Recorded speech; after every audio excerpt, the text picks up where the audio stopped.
Major League Journeymen. Love to see you both. How are we, Dax? Are you still hungover from your birthday? No, I'm feeling great actually, but I will be hungover tonight because it is my wife's birthday, Cinco de Mayo. Happy birthday to my, Mexican fiesta themed night tonight for my wife. We're gonna go drink margaritas and eat queso with the boys. So Oh, yeah, I it's a could do great that every birthday, day. man. I could legit Nah, do that every day. you can't do that every day, but certainly on Cinco de Mayo, you got to get to the Mexican restaurants early. Just a little heeding a word of warning for you fellas. Get there around 4:30, 5, because Okay. I called 3, 4 restaurants and I asked if they took reservations. This was yesterday, and they all blanked me. They laughed and were like, "You kidding me? Cinco de Dax, I'm Mayo?" telling you Like, right no. now that we are eating into Gordo's reservation right now. I was He's got just a about to 12 say o'clock that. reservation. No, no, no. Two. I got a 2 p.m. reservation right There you after go. this call, Mountain Standard Time. I will be at my neighbor Felix, right down the street. Some lovely Beautiful. margaritas. We're gonna do it. So Of you're course, oh, boys. so you're celebrating Jen's birthday, man. What a guy. I am, man, from afar. She's one of my favorite people. She took me in when I was down She at sure did. 37 years She old, sure playing for the did. Chicago Fire. Have you ever been up? What a wonderful woman. She sure did, buddy. Oh my God. Well, that sounds good. Dex, do you care to explain why you don't have Gordo or my jersey on the wall in your jersey wall? Can you Well, explain I this would to I would us? have to actually have one of your jerseys to be able to put it on the wall. Okay, that's a good start. So I would love for the journeyman to send me a jersey each. Gordo and I didn't know Did each we? other before he got to Chicago. Just very like in passing, what up, little fist bump every now and then. But Uh-huh. once we became the best friends that anyone could have in Chicago, and he was crashing in my basement, he never gave me a jersey. Did So we not exchange jerseys? no. Wow. Chicago was Wow. your last year.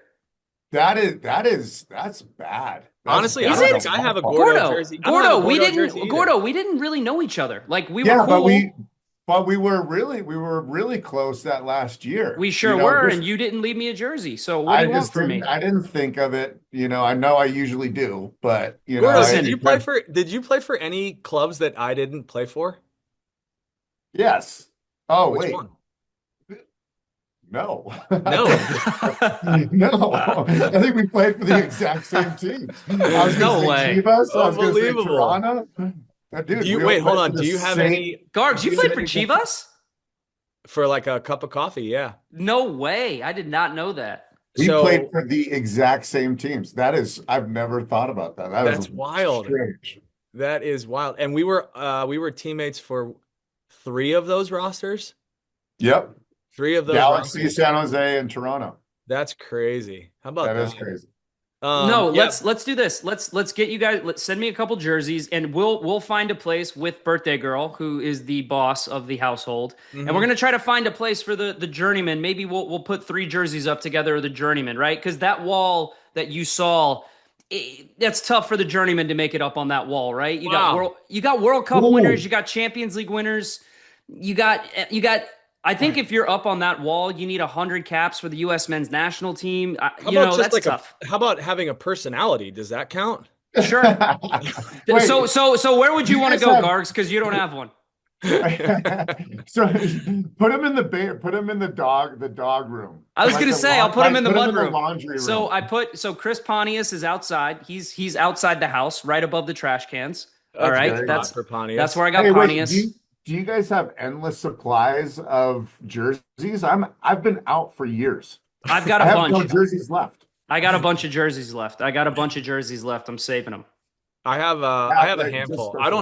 I don't have a full allotment from every club that I played for though. No, Mm-mm. Do you have no. do you have any Timbers jerseys left from when you were there?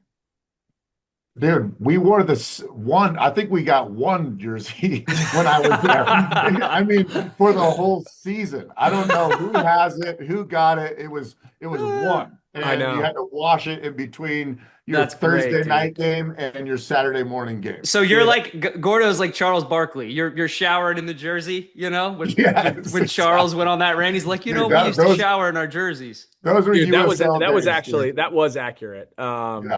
that was pretty truthful. I have one Puerto Rico Islanders jersey that That's Oh, I cool. that nice. I kept, which is sick. I also I got in so much trouble. I swapped with Cruz Azul when we were in Mexico for Champions League.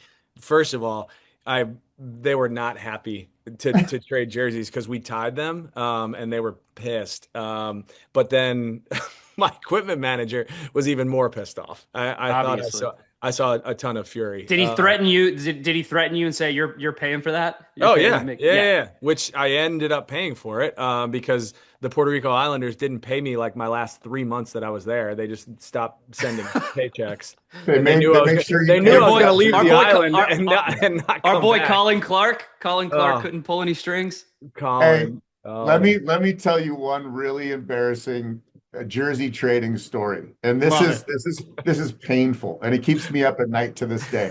So I up until this point in my career, I was like trading jerseys wasn't really a thing as it is now. Back then, I yeah. didn't really go trade jerseys with a lot of people. We were young and we didn't have a big budget, so they didn't want you to do it anyway.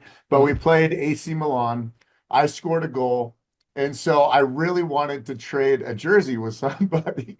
And so after the game, I'm like, I take off my jersey. I'm like, I go to somebody. He's like, no, somebody already asked me. And then I go to the next guy, and I'm like, hey, and he's like, no, I went to like five guys, and I got shut down by all of them, and I had to do like the walk of shame with my own jersey, with my shirt off, into the locker room.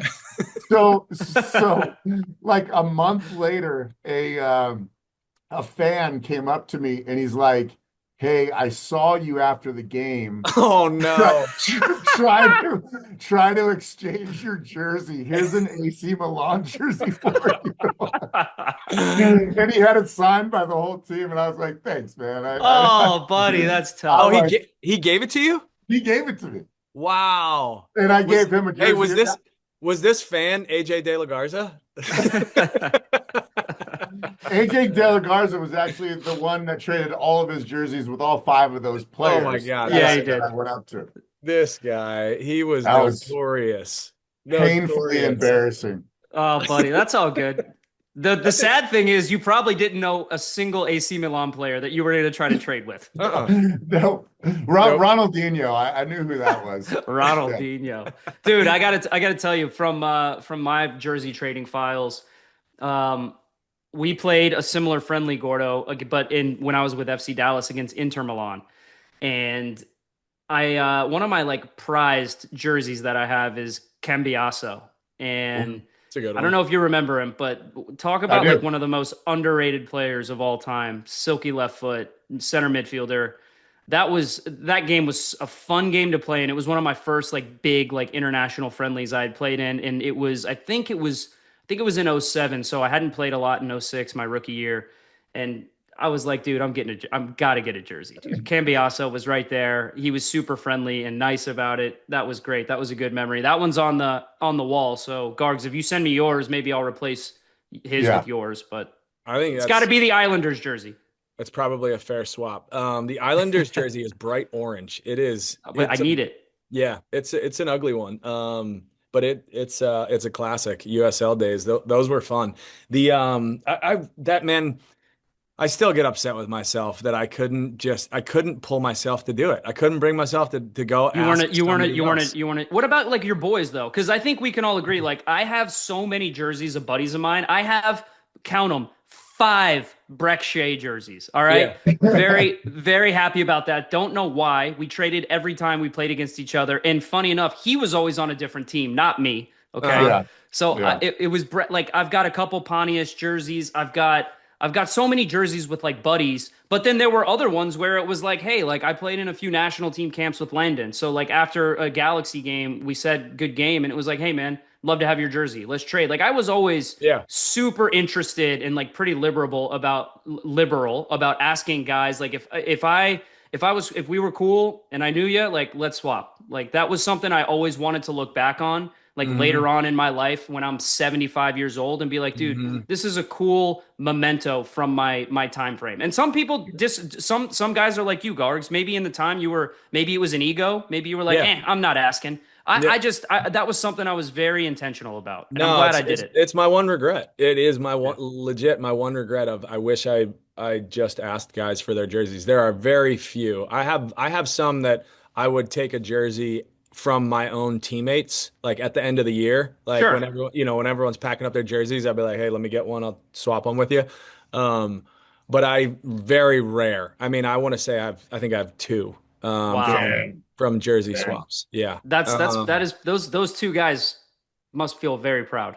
Yeah. Yeah, Beckerman and Lorenowitz. There you KB was go. my roommate in Colorado, and that was like he when he got traded to Salt Lake, that was a big deal, I think. Probably. I mean, he That was a was huge trade. yeah, he was also a great friend. He was my Yeah. roommate. Yeah. He's one of the guys that kind of brought me along, brought me in, and we lost him, and then I lost that roommate in the middle of the year. So that was one, and then Lorenowitz was my homie that we grew up together. So um, yeah, but not many after that. So I think I need a Dax and a Gordo. I'll send you one, buddy. I Yeah, got plenty. appreciate What do you that. want? Dallas, Nashville, Atlanta? Which one No, do you it's want? good. I'll have to think about that. I have an Atlanta jersey. I might have a couple Red Bull ones left. Yeah, Red Bull. No, you Uh, know what? Tim Parker just sent me one, so I'm good on Red Bull. I got a new Red Bull Nashville. one. Nashville. Nashville. Um, Nashville's it. I yeah. got plenty in Nashville. Or maybe the FC Dallas old school hoops. We had some Those battles were with you, cool. Yeah, we Dax. did. Yeah, we did. Yeah. I might have a few of those laying around. Here's the funny thing. Out of all my teams, the only jersey where I can't find, I know my dad has one. Dax McCarty, DC United number 10 jersey. Really? That's a relic because I That's a classic. like you Gargs, I was only in like I don't know how long you were at Chivas. I was only at DC for like 5-6 months. Yeah. So I don't have many of those. Yeah, my Chivas story is a little bit different. It was when so I separated my shoulder and tore my ACL within 3 weeks of one another, and Colorado bought my contract out. This is MLS 1.0 days, and Chivas bought my rights. And Could you just rewind? How does that happen? You separate the I was shoulder thinking the first, same and thing. then what happened? You're like continuing to train, and then the ACL goes. So I separated my shoulder, third degree AC separation of my left shoulder. So my clavicle basically ripped out of all the sockets, all the joints. I was on the preliminary roster with Bob Bradley for the Olympics. I don't know if you might have been played in that one. I was having a great year, and they were basically like, you can get surgery now on your shoulder, and your season, you're out for 5-6 months, minimum, so you'd miss it. Or you can let it Rehab. heal and rehab it to a degree, and we'll shoot you up, and you'll deal Yeah. with the pain until you get to a place where you can play. And so obviously I chose the latter. I was like, I'm not missing this opportunity. 3 weeks go by, start to train again. First game back, tore my ACL. Oh, okay, that's pretty brutal. That Yeah. was, Just that shows was you're rough. just a grinder, dude. What a tough He's, guy, he's huh? a journeyman through and through. That's the biggest journeyman story I've ever heard, dude. What That a was hard, grinder. man. Yeah. That completely changed the trajectory of my career and my life, whatever. Anyway, so it gets worse before it gets better. Colorado, I told Colorado Fernando Clavijo at the time that I'd get back. We were opening Dick's Sporting Goods the next year, so opening day. So basically, it was 6 months to the day that was opening day from my surgery to when we opened with the Galaxy. And I was like, I'm going to make it my mission to be the starter. And he was like, I want you to be the starter. I was like, great.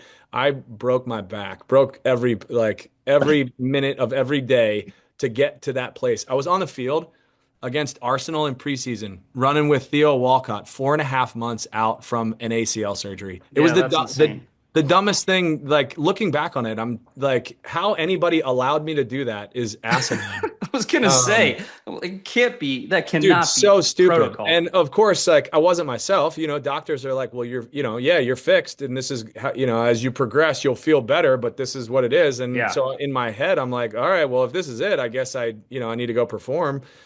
And the Colorado Rapids, they released me They told me the day of the game that I wasn't on the game day roster, and I was like, okay, whatever, like disappointed, but whatever. The next day, they brought me in and said, "Hey, we're releasing you." The opening day.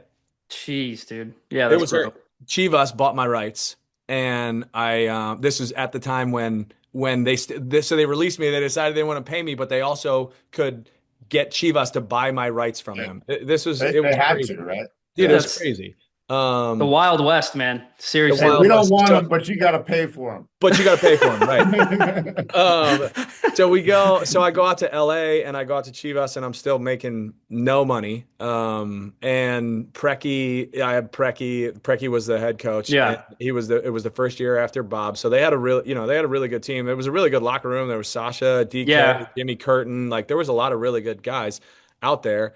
But it just felt horrible. Like I was like, nah, this isn't it. And I stopped playing. I hung him up. I said, Prek, I'm not into it. Thanks, man. I'm out. And I went back and finished my degree, married my wife, and came back around and started playing again. That's how I went back to Preki like 6 months later because the market fell out. Couldn't get a job. Couldn't use my Georgetown education I was gonna say. that I was planning on. And and I go back to Preki and he was like, "No, I'm not selling your rights again in the league, but you can go play USL and finish out this season and I'll bring you back in next year." So I went to Puerto Rico and played 35 games in 3.5 months and we played Champions League and we did all that stuff. And then he did make good because he got fired by Chivas, but that's how I ended up in Toronto. He got hired by Toronto, bought my rights from Chivas and brought me up to TFC, If which is that's not the most MLS journeyman story I've ever heard, crazy. I gotta Yeah, no, say. it's true. And speaking of, not to pivot, but just a quick shout out before I forget and before we get into the meat of the episode, which we're already 20 minutes in, which is great. This is a perfect journeyman conversation. Shout out the ultimate journeyman. The journeyman our show should be named after. Kai Kamara. Yeah. Congratulations Hanging on him up. retirement, man. What a player, what a guy. I didn't honestly, guys, I didn't know if it was gonna happen because he has done like this offseason, he did the same thing the last three off seasons. He just waited for like 3 months and someone was Yeah. like, "We need a striker. Please come Yeah. sign." And he did. And I thought he was doing the same thing. I thought he was slow playing all these teams, which I have no doubts Kai could still do a job in Well, MLS. But hey, man, shout out Kai. he was slow playing it, but And then he was like, "All right, it's time." all right. Maybe it's too slow here. Yeah, I 41 wasn't sure if it years was young. real because he also threw the Yeah. April Fool's joke out there too. Oh, he did. Did You're you right. see that? Yeah, I did. I Kai, think what a jokester. No, great guy, great player, great career. the ultimate Unbelievable. journeyman. The Well, ultimate let's move journeyman. on to actual soccer that is happening today. Another big week in soccer in North America. We got the CONCACAF Champions Cup, which we started off air about this conversation, which I think is an interesting conversation. But let's touch on where we're at with Nashville and LAFC. I think both are still in play. Both are heading into their second rounds. Um, one of the things that has stood out, right, that we were commenting on was Dos Santos's commentary about fixture congestion, Yeah. and which is a problem. It's always been a problem. It's always been existence. It's always been, around. I think at this point in time, it's definitely more prevalent and more significant than maybe at any point in past history in this country in soccer, especially with the careers that we have where we were around. But like, does he have a real leg to stand on with the gripes that he's making, Gordo? Like, you've been through all of it. You're seeing some of this. You're seeing, kind of where he's at, the way that the accommodations that these guys are getting, the compensation that they're getting.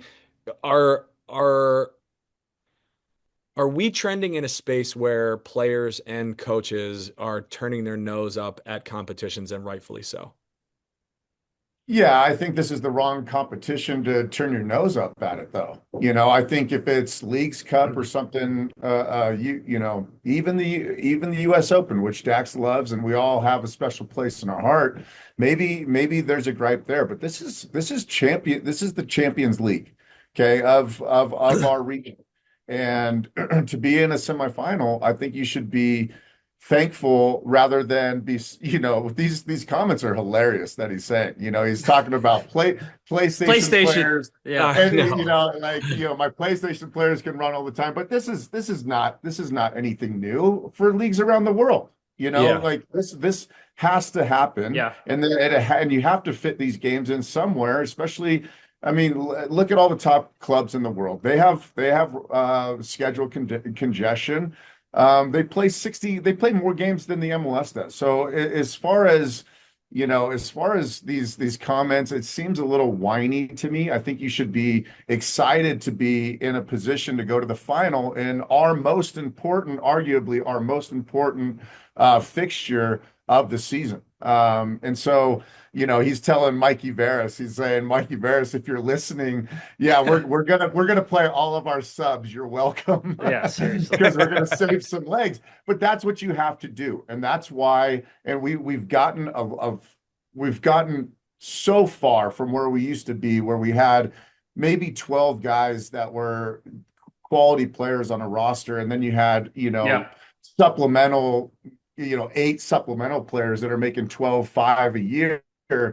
Rosters have come a long way, and LAFC has a really deep roster. And so Mhm. you have to have confidence in your roster that, even if there's congestion, that you can lean on those guys to get meaningful minutes in meaningful games. And that's just what it is. And if you take a couple losses along the way, it's all part of the deal. So I don't love the comments that he's making, not even a little bit. Dax, are you in a space you've lived this arguably this fixture congestion in terms of Open Cup and CONCACAF Yeah. Champions Cup, and your career lasted a little bit longer than Gordo and mine into the modern, where Yeah. we're at today. Um, as a player, do you want to play in these games? Or do you start to see it and start to feel it and you get frustrated just like Dos Santos is sharing?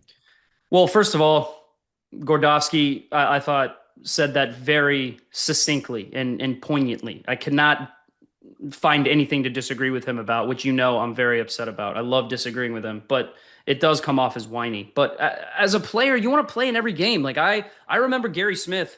He would come up to me towards the latter stages of my career with Nashville SC, and he would just say, "Hey, listen, I wish I could play you every single game." And I said, "Well, you can.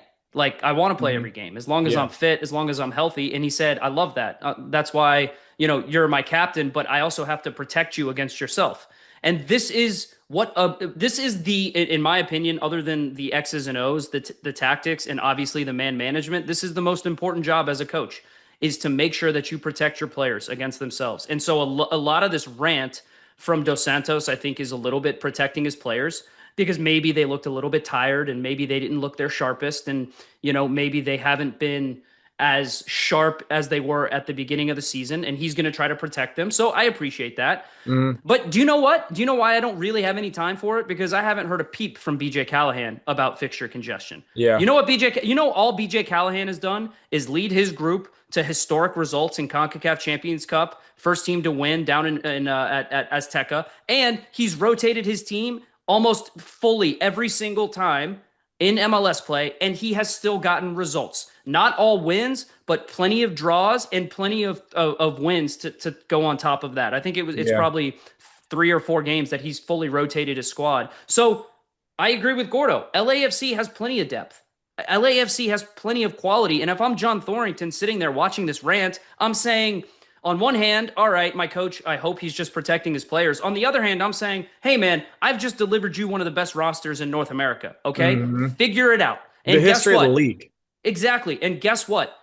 I'm okay if you drop a few MLS games. Like, yes, we want to win the supporter shield, but guess what? To be the kings of North America, go Mhm. all out for that Mhm. trophy. I don't care if you lose on the road to San Diego on a weekend game. Like, Yeah. fine. That's okay. So I think a little bit of it is fine. You can be frustrated, but I think the way you present it publicly, I think that matters. So Mhm. Mark Dos Santos, tremendous respect for him. I think he's a very good manager. He looks a little bit whiny. BJ Callahan looks like, I'm not making any excuses. I'm just going to try to get the job done. There are nuance here. There's differences. Yeah, let me lean into that because I think that's a big piece of this. And Gordo, I want to ask you a follow-up question.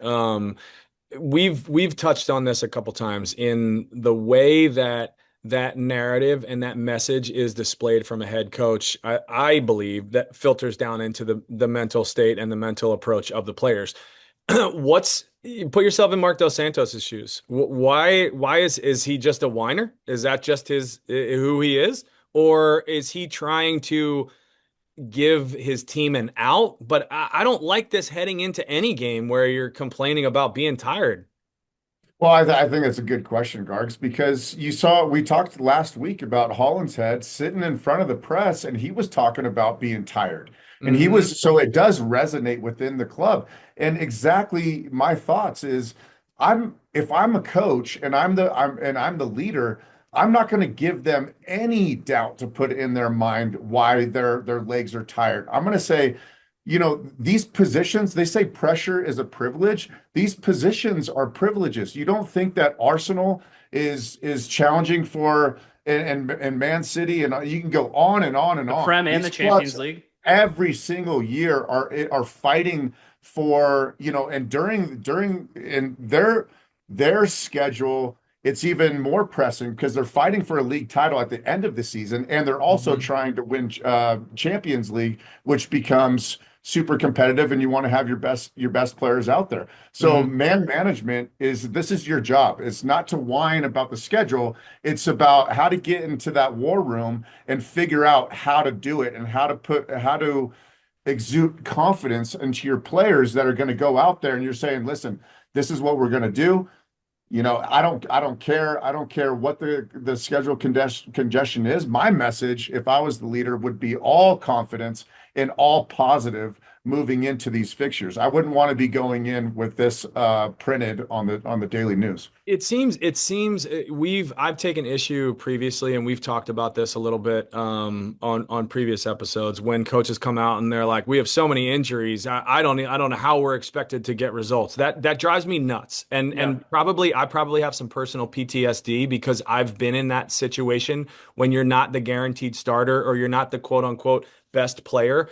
And that's what your coach is saying prior to you getting the start that you've been waiting for weeks and building towards for months. This feels not the same, but very similar. It's just a negative connotation that I don't see a benefit to. And I don't really get it. Dax, I love your take on the way that BJ is approaching this. And, being critical, he's the one that's on the opposite end of the scoreline here Yep. with Nashville and going into Mexico being down one as opposed to LAFC, who gets the result at home and has to go now and protect Exactly. it. That was the other part of this that was like, dude, you just won the Wait, game. What are you You wait, doing? you wait. just beat Toluca. Like that's a great Yeah. result. And there was clearly something about it and about the MLS schedule that irked him, and he felt the need to get it off his chest in that moment. I don't exactly know why, because I agree with you. It just didn't really make a ton of sense. But again, I like Dos Santos. I think he's done a good job with LAFC when maybe a lot of people thought they were going to be in for a little bit of a dip. He's picked up right where Cherundolo left off. Hmm. If we want to get really granular about the actual games coming up, I think that both Nashville and LAFC are up against it. I don't care that LAFC won at home. You're going to generally Yeah, the team agreed. that's considered Tough, the best team in Mexico, and tough. you have a 1 goal lead. They got an away goal, right?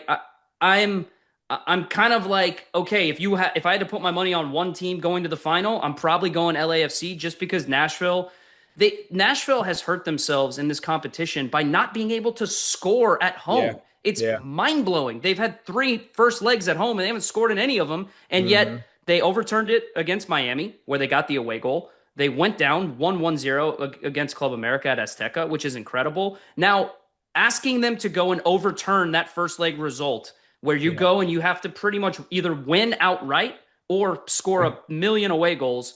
And by the way, you're missing one of your best midfielders in Tag Seth, and you're missing Sam Surridge, one of the best strikers in the league.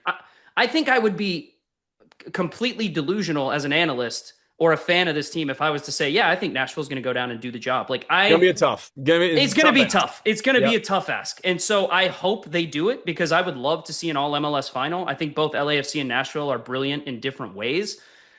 I don't know, man. I've got that pessimist in me with just the hurt of the past of all the Mexican teams that are just so dominant at home, and especially at their respective home stadiums. It's a really tall order. I would be shocked if either LAFC or Nashville advanced to the final. I do think that there is way more capability within these MLS rosters to go to Mexico and get results at this point. And I think that a lot of that not necessarily has to do with the talent pool. It definitely has to do with the talent pool that's in that roster and being able to rotate and get, higher quality players, maybe a little bit deeper in your roster. But I also think that it comes down to the mentality of the Mexican teams. I think that there's a genuine understanding, belief that they can lose, and that's Yeah. that's a different place to be at, especially when those whistles start coming and the pressure is there. If either of those teams get an early goal, like they'll flip on themselves, and that's not the place Yeah. that they typically tend to be. We're talking about management, and we're talking about player management. I think we got to bring up Bruce again, which is crazy. It seems, we talked a little bit about him and we talked a little bit about what San Jose has done really well to start the year. But Gordo, this is atypical for a Bruce Arena led team to be in the front of the Shield race, 28 points or 9-1-1. It is it's not the way that he normally starts a season. He usually starts and eases his group into it, gets them into a place where they're all feeling comfortable so that they're hitting their stride at the end of the playoffs. What are you noticing from maybe a different approach from Bruce, or is this him and a recognition of the game changing a little bit? Is it just kind of results that are coming his way? What are you seeing differently from this group? Well, I don't see anything different than what we've said about Bruce. Here's what I notice. And Dax can talk about, the tactical changes and the different players. Here's what I see when I watch them, and Judd especially, and then the players around him in the attacking half. I just feel like they have the Bruce arrogance. It's Yeah. resonated within that team. I just feel like they believe that they are going to win. Hmm. And I also feel like they have a chip on their shoulder. Like nobody believes that we can do it, Yeah. but he's created a team and a locker room that we know about Bruce that makes him special. Yep. That's what makes Bruce special. I don't know. I'm curious to know if the Bruce now being a little older didn't really make it happen in New England like he wanted to. A tragic, exiting from there that we all know about, and him just getting this last lease on life, I think. Because what is he, 73? I mean, he's a little bit older. So I'm wondering if Bruce has changed his strategy, less You think the old confident. dog is up to new tricks? Well, yeah, I mean, before he knew we were going to win at the right time, and so he was not pressed in the beginning. I mean, we went to Ireland once. Do you remember when we went to Yeah. Ireland in Yeah. 2015? I gained 15 pounds in Ireland, Easily. and that was that Easily. was that was preseason. That was He was. Guinness. Yeah, that was Yeah, all Guinness. Yeah. Robbie Keane was taking us out on the piss every night. We were Uh, having a good time, and Bruce wasn't worried about it. He's like, I don't want you to be at your best in April. I want you to be in your best in October. to I be fair, wonder we if were it's also changed. coming off an MLS Cup championship as We well. were. We Yeah. were still celebrating. Yeah. But I wonder if he's been a little bit more intentional about starting hot because he knows that this league is different than it used to be. Yeah. This league, if you get behind in this league today, it's a different task to get into the playoffs than it used to be. It used to be everybody's going to have their run, but now you got serious teams that aren't going to give up many matches throughout the course of the year. So maybe he's changed. But the thing that I see, I'll say it one more time, is just the confidence that this team seems to have when Mhm. they're playing on the field. And I think Yeah. it comes from Bruce specifically. We both sat in that locker room, and I can completely agree with that there is a sense of confidence that gets instilled by just the way that he manages, and you take on the complexion of your manager. And we're definitely seeing that with this San Jose group. And I tend to agree with you. What we also know is Bruce is a real competitor. And when there's value in finishing at the top of the standings now, which is a different set of value props, Sure. I don't see him taking lightly to those opportunities. I also think that there's definitely a chip on his shoulder in the way that New England transpired and the way that the beginning of his tenure in San Jose transpired, and a desire to maybe get back to his roots a little bit. Here's what I want to ask you though, Dax. When push comes to shove, which is it's about to, because San Jose has Vancouver this weekend, who are arguably the best team in the league. And I think I asked both of you if you had to throw one team out of the top five. I think you both ended up taking San Jose and pulling Yeah. them out of the mix. San Jose's got Vancouver at home. San Jose's 9-1-1. They're atop the shield. Vancouver is obviously where they're at. Are you taking San Jose at home, or are you taking Vancouver to go in and get the result? Ugh. I always hate picking against Bruce because I look like an asshole. I look like a dumbass. All right. But I'm picking Vancouver. All right. Wow. And I'll Okay. tell you why. This San Jose team is so fun to watch, and they've been legitimately incredible this entire season. And before I get into why I'm taking Vancouver over San Jose, this is a little Bruce magic where I don't know. I know you guys, maybe you know this, maybe you don't, but the little ins and outs and nuggets that we get back at like from the MLS stats people are pretty interesting. In Bruce's second year at all his clubs, I think he's always won the supporter shield. DC United, he did it. LA Galaxy, he did it. New England Revolution, he did it. He's leading the supporter shield race with San Jose right now after the bad season they had last year. So pretty incredible. Yep. And I think it speaks to Bruce, first of all, having the trust and faith of ownership to say, just give me a year. Maybe it works, maybe it doesn't, but at least I can diagnose what is going on with this team and with this roster. Okay.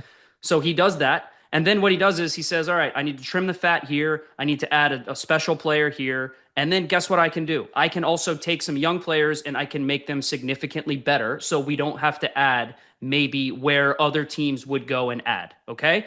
So look what he did with LA. You guys witnessed it firsthand, what he did with the Galaxy, what he did with Omar, what he did with AJ De La Garza, basically turning two of them into some of the best defenders in MLS history and doing it when they were pretty young, right? Then look at New England. What he did with New England after coming in, winning the Supporter Shield in 2021, how well he had guys like Matt Polster playing. Carlos Hill was obviously a superstar, but he took him to another level. He put players in positions to thrive. Tejon Buchanan, another player who took a big step forward under Bruce. Okay, so look what he's doing with San Jose. All these different guys, and the reason why I didn't think San Jose was going to be as good as they are this year is because they gave up 1 million goals last year. Daniel Mooney and Reed Roberts, the center back pairing, are two youngish American players from the college system who look like the second coming of Aurelian Collin and Matt Beasler.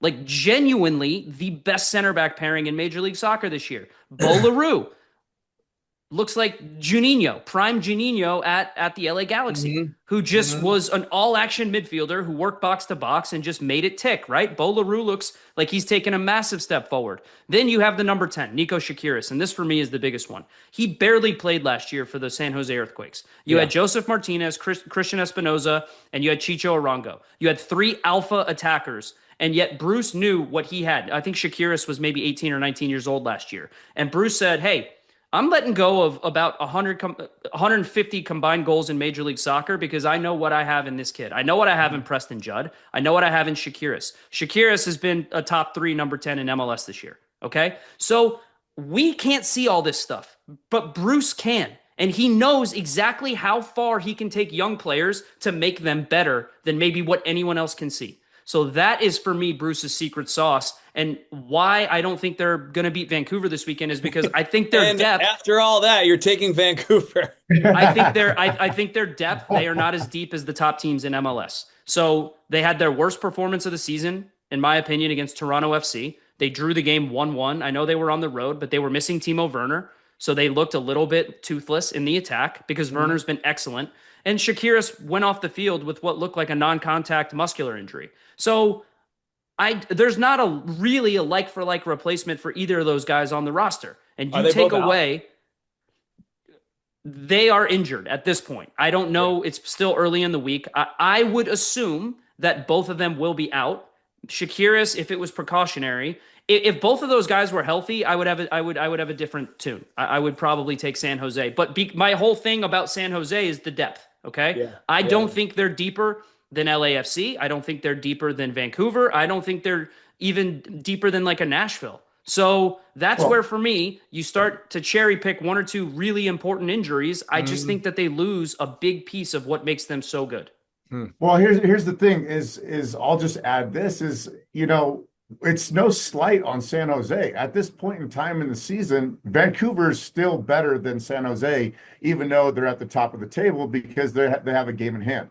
They've scored more goals and they've given up less goals. They've given up 6 goals this year and they've scored Vancouver's a 20. wagon, dude. Yeah, so it's no slide on San Jose for Dax to be picking Vancouver. Vancouver is a little bit more proven at this point in time because they made a deep run last year, and we were all excited about them, and we're still excited about them because they continue their run. So it's really it's going to be a heavyweight boxing match. Hopefully San Jose can put a full healthy roster so we can see tack for tack. But both of these teams are playing really well. So I can't disagree with anything you guys are saying. I think you circled the wagons. I would tend to agree with you here, Dax. I think that but I will say if San Jose's got their 11 at home with the way that Yeah, they're playing, I fair. like San Jose. I'm taking Yep, San Jose. completely fair. Um, I want to know though, last thing before we go, are we looking at a Miami team that actually isn't what everybody is hoping for them to be? Are there cracks here that are like significant foundational breaks, or is this just kind of a meh in a build up to the World Cup and Messi's going to leave and do his thing and then they'll get back to business and finish the season strong? Gordo, you're smirking at me. You're not buying any of what's going on with this group at all? This team has always had cracks. They've always had cracks. Yeah. Ever since they got into the league, they've had cracks. And So is what this just happens? another one? I They mean, have just Messi. like Here's the only difference that I see. They don't have Jordi Alba and they don't have Busquets. Jordi Alba, he probably was kind responsible. of big like wedges that fill cracks, if you ask me. Huge, huge. So there's a little bit of a difference. However, you still see Messi doing their thing. I know they just gave up a massive, like 3-goal lead at home and all. At Yes, home. At Still have it. They home. 4 games winless at their new stadium. 4 games I get winless, it. gave up This, four unanswered this to isn't new. Orlando. This isn't new. I mean, teams have gone, and there's the pressure of the new Head stadium. coaches Teams get have done this. fired for those kinds They, of results, but they they, already fired they them. just they fired. Dude, how good does Mascherano feel sitting at home just with his popcorn watching the show?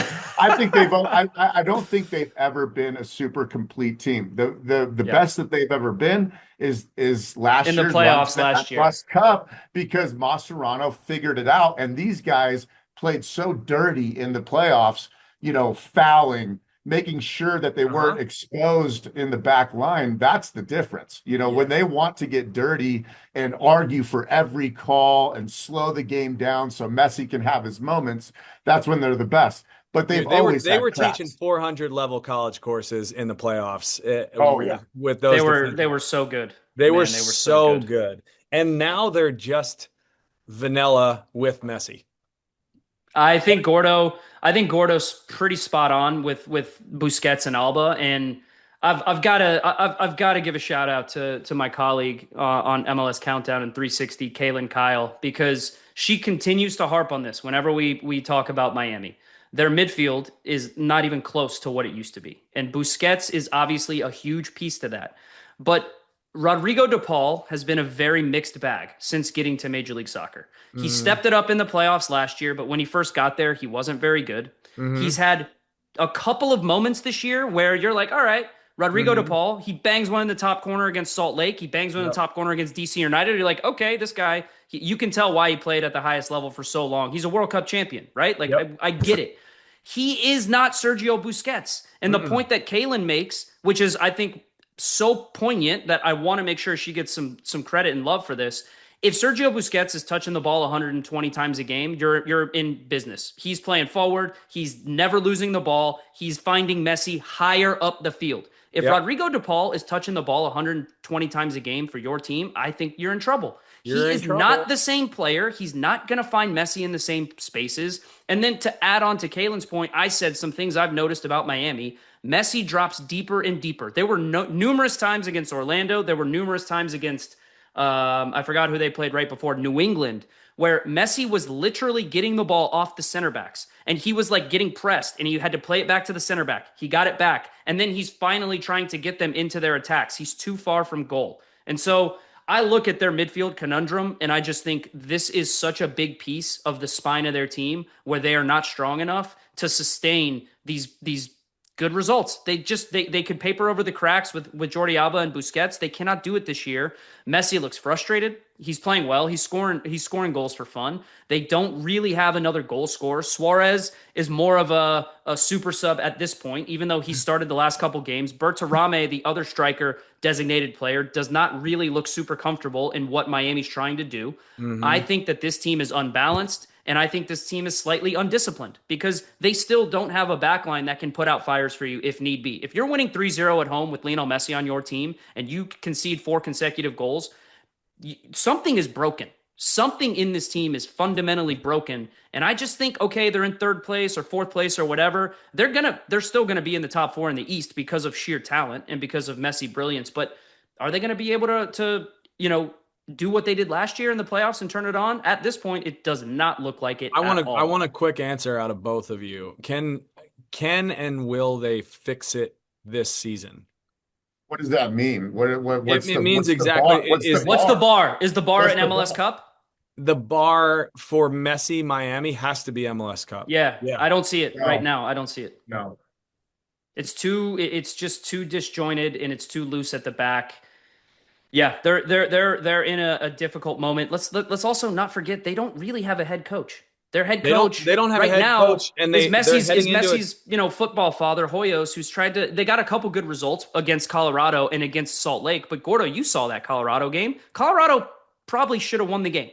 Yeah. Salt Lake didn't play great against them, and they kind of hung on. But at the same time, man, there's some serious frustration down in Miami right now, and you can see it. It is palpable. Dude, at home, $1 billion stadium opened up. You lose how is this for the record books? Just let's go through this really quick before we close. The first goal in new stadium, Guillermo Biro. Okay, he goes down in the record books. First goal. The first win in new stadium, your biggest rival, Orlando City.